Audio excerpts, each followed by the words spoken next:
The death of rom-coms. If you know anything about me, you'll know I love romantic comedies. One of my favorites is 13 Going on 30, a movie about a girl who gets her wish granted to skip her awkward teenage years and be 30, flirty, and thriving. I love this movie because it has everything in it that makes a rom-com so good. The classic best friends to lovers trope, the comedy of a 13-year-old trying to figure out adulthood, complemented with the great chemistry of the two lead actors. Together, this made for a magical film, both literally and metaphorically. And for most, that's what rom-coms have been. A magical experience where we get to engulf ourselves into a romantic cheesy plot and forget about the real world. But the thing is, lately when I seek out movies with the same charm and enamor that once made rom-coms so good, it seems they just don't exist anymore, which has led me to the conclusion that rom-coms are dead. Yes, technically there are still rom-coms being consistently made by big streaming platforms like Netflix, but to me the genre feels oversaturated, poorly made, and is lacking the charm and magnetism the older ones did. And you may just want to write this off as me being disillusioned by nostalgia, but there's genuinely been a decline in rom-coms both in quantity and quality. So what happened? Where did the rom-com go? And why when they do appear are they all so bad? In today's video, we'll trace the history of rom-coms, their decline, and the sliver of possible hope for the genre in the future. While romance and comedy go back centuries, the formulaic structure of rom-coms as we know it today can be traced back to the works of William Shakespeare.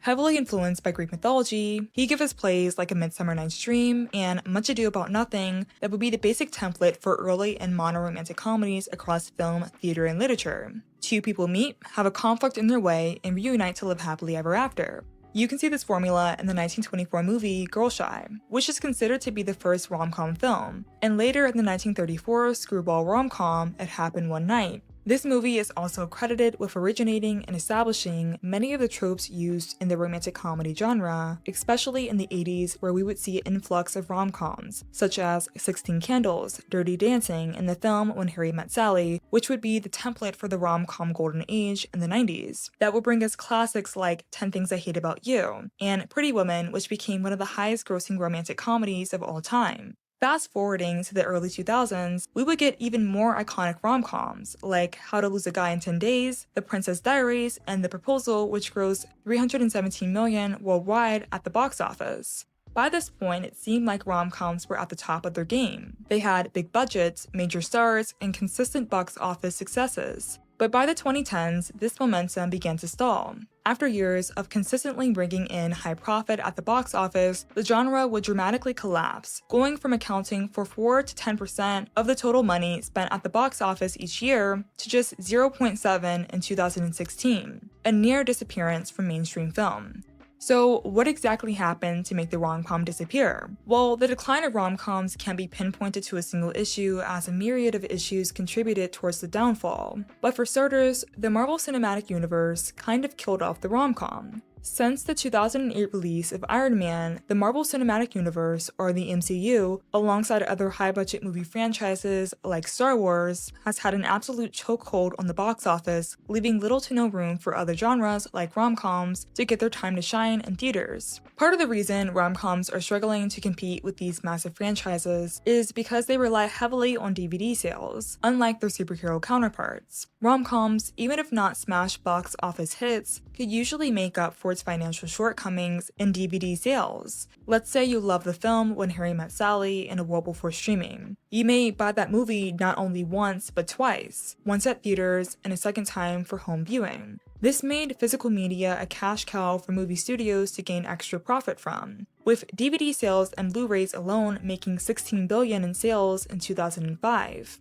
However, as great as this was, all good things must come to an end, and physical media would see the beginning of its end in 2007, when Netflix would launch its streaming service. This allowed consumers to have an expansive selection of film and TV without the hassle of physical media. With this newfound freedom of movie watching no longer being bound by physical constraints, DVD sales began to plummet, as streaming services, which were often much cheaper, and the digital rental and purchase market grew.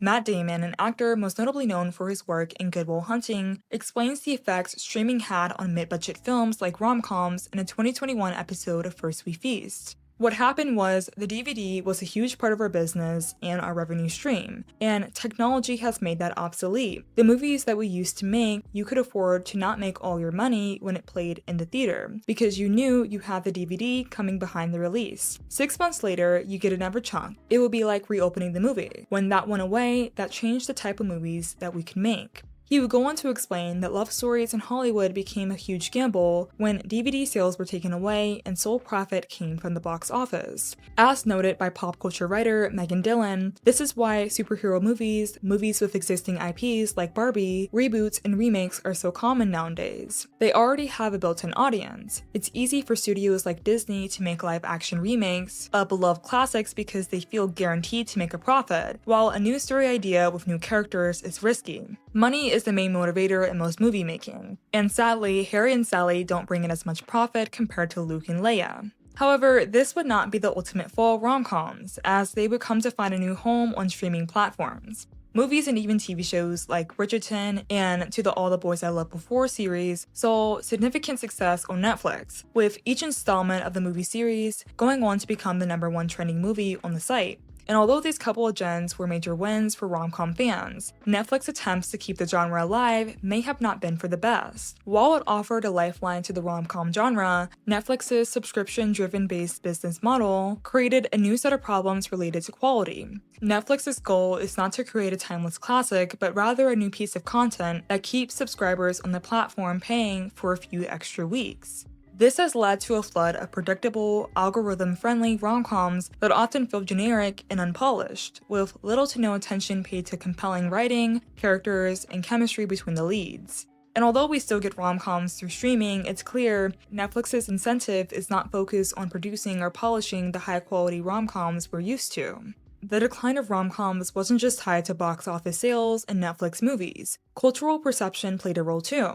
Over the past few years, rom-coms have become heavily stigmatized under the chick flick label, a term used to describe movies or shows that center women's experiences. This label would be fine if chick flick films were treated as any regular genre, but unfortunately, this is not the case. Some people often have inherent beliefs that media centering or targeting women is trivial and frivolous, whereas media targeted towards men is more serious. This belief would stunt rom-coms' growth as a genre.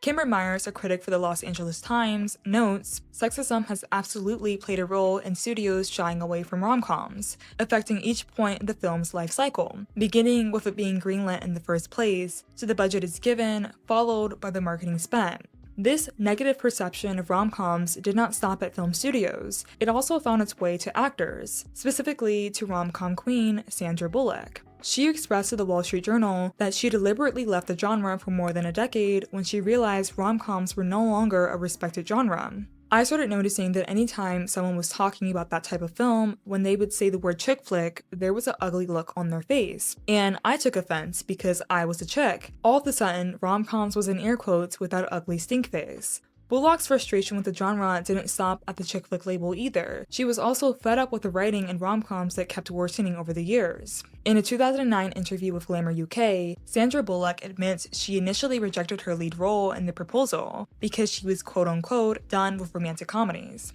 She believed rom-coms had become lackluster and were lacking the quality in writing to portray female characters with depth and nuance, even going as far to say rom-coms aren't funny nor romantic. But Sandra Bullock's frustration isn't isolated. I myself feel the exact same way. With social media and dating apps becoming a common factor in our lives, finding the love of your life isn't the typical meet-cute that rom-coms portray. The tired and tested formula of the meet-cute, the conflict, and the happily ever after is getting boring, and people, including myself, aren't buying into it anymore. I feel like we've also moved past the days where romance films were all about waiting for Prince Charming, and want to see characters with a kind of depth, growth, and dimension that's present in our own lives alongside healthy and realistic portrayals of love and relationships in media. Unfortunately, it seems the rom-com hasn't caught up yet. Rom-coms are notoriously known to portray toxic and unhealthy portrayals of romance. Just looking back at films like the 1998 rom-com There's Something About Mary, we can see these films suffer from a lack of realism and boundaries. The main character in the movie, Ted, has a massive crush on a girl named Mary he lost touch with 13 years ago. One day, he decides he's going to find her, and proceeds to hire a private investigator and adopt a whole new persona, all in an attempt to woo Mary again. Although many may pass this off as the comedy side of rom-coms peeking through, I see it as a fine line being crossed between comedy and harmful tropes. Maybe this film would be better if it presented Ted as the actual stalker that he is in a dark comedic way, similar to the TV show You. But the movie does not do this. They pass off Ted's outright stalking as romantic and even have the two characters end up together. Maybe this type of writing flew in the 90s, but audiences are moving away from stories that romanticize these behaviors in the modern day, which consequently leads to a loss of viewership.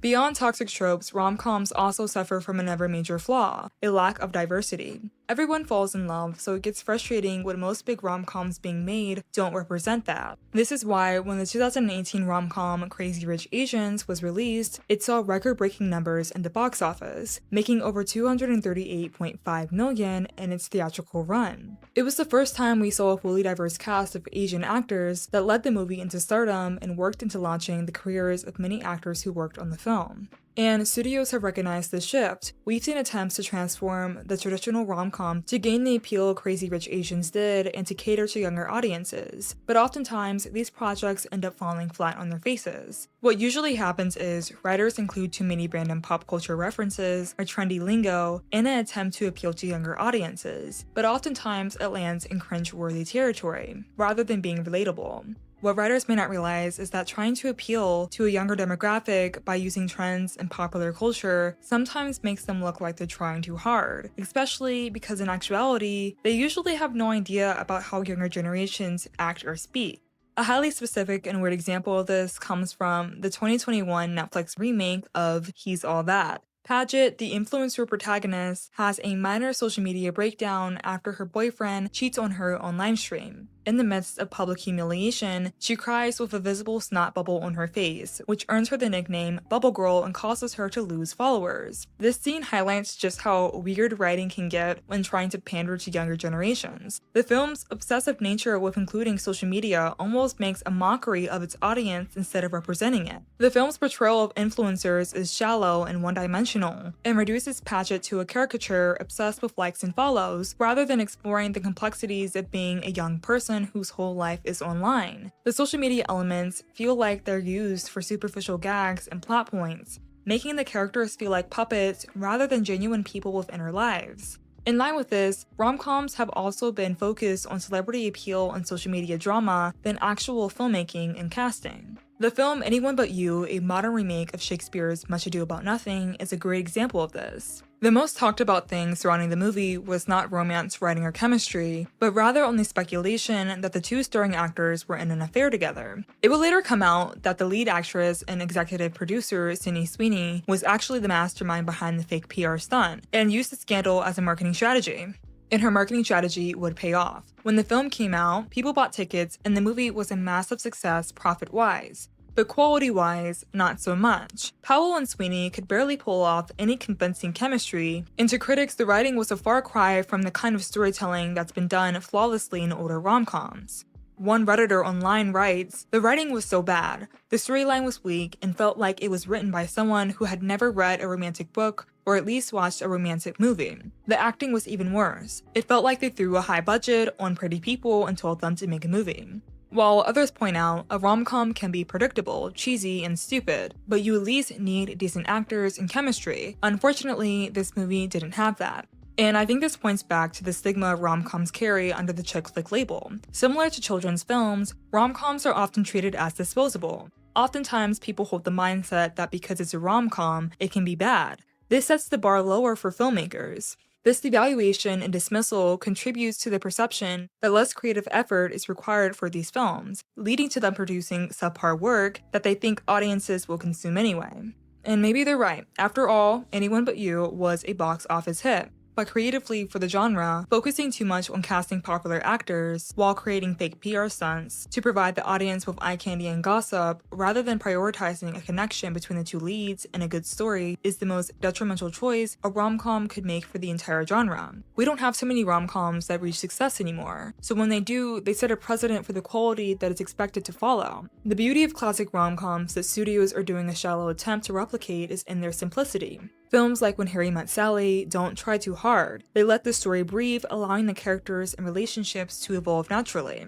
The writers of these older rom-coms treated the script as any other work of art, not as a cheesy gimmick. Sadly, it feels like modern romantic comedies have lost this spark. Yes, the 1990s had their heartthrobs, drama, and bad films too, but there was substance beneath the gossip and charm, and there were other great rom-coms to make up for the misses. So how do we get this charm back? Well, some already think we're in the midst of a rom-com renaissance. After all, Anyone But You was a success, and we've had plenty of other rom-com releases such as No Hard Feelings, The Idea of You, and Ticket to Paradise. Even though the theatrical share of rom-coms is still very low, we've seen an overall increase in production via streaming in the 2020s. It's clear the quantity issue of rom-coms is being somewhat fixed, but the quality is still suspicious. Many of these films suffer from the same symptoms as Anyone But You: unoriginal and formulaic plots, inauthentic dialogue, and shallow characters. Although I don't have the magic cure to fix rom-coms, but I do have one recommendation I feel would make the genre better. While the rom-com genre has slowed in the US, the genre is thriving in other countries like South Korea. Personally, after years of being fed up with the quality of rom-coms in the US, I've turned to South Korean romance dramas, which I feel have more substance and depth than American ones do. I think one of the main reasons romantic K-dramas are made much better than North American rom-coms is because they capitalize off of genre bending, the practice of combining rom-com elements with tropes and styles from other genres such as fantasy and horror to create unique stories. An example of this is the 2024 K-drama Lovely Runner. The plot focuses on Im-sol, a paralyzed fan of K-pop idol Rul Son-jae. When Rul Son-jae tragically dies, Sol uses a magical pocket watch to travel 15 years back in time to save him. The drama, by effectively mixing fantasy and thriller elements into its romance, makes the story more than just a girl meets boy story and elevates the characters beyond what we typically see in American rom-coms. By using the relationship between the two main leads as an anchor, it provides room for a more complex narrative, allowing for richer character development and storytelling. And I think rom-coms can benefit from a similar approach. I'm not saying to eradicate the foundation of rom-coms, but rather to build on top of it to avoid tiring out the genre. And we've seen when American media does take this approach, it pans out very well. Shows like Crazy Ex-Girlfriend and Fleabag use romantic pursuits as a method for exploring mental health and trauma.